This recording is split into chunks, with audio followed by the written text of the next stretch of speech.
Trinity House, who were in charge of lighthouses, had decided to what they call solarise the lighthouse, which is to remove the diesel, environmentally problematic generator, all that stuff, and fuel the light with solar panels.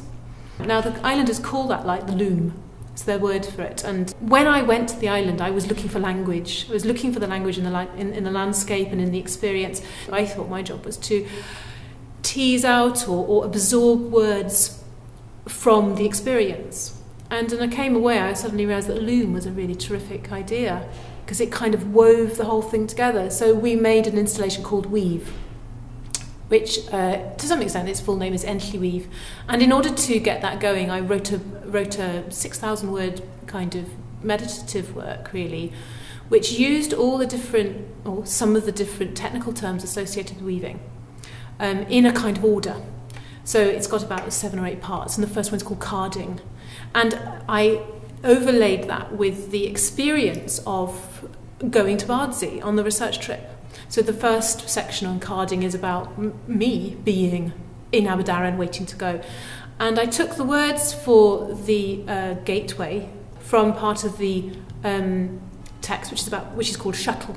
So the idea of the ferry, the boat that takes you across to Bardsey, and the idea of the shuttle being the bit that's toing and froing in the loom, and so of course you get the boat to and from the island. So it was really about finding ways of getting the words that I wanted to work with into the physical space of the installation. A lot of the ideas that I'm playing with in the text have to do with the lowercase I, which is kind of what a lighthouse looks like. And of course the I is a really important part of an island, the beginning word, but also if you start looking at island, then you can talk about the I and looking at the land. So I, land, is land, the way we spell it.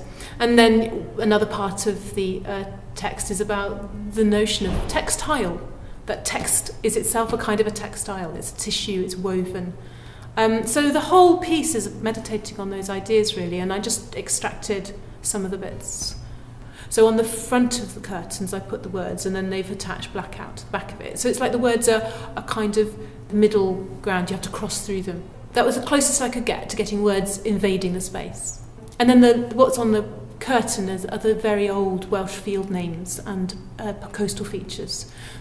So I took some of those and just quite randomly scattered them on the curtain. So that the idea was that you would walk through the experience of the shuttle, going to the island, the experience of sailing there, and past the coastal features and the old Welsh names.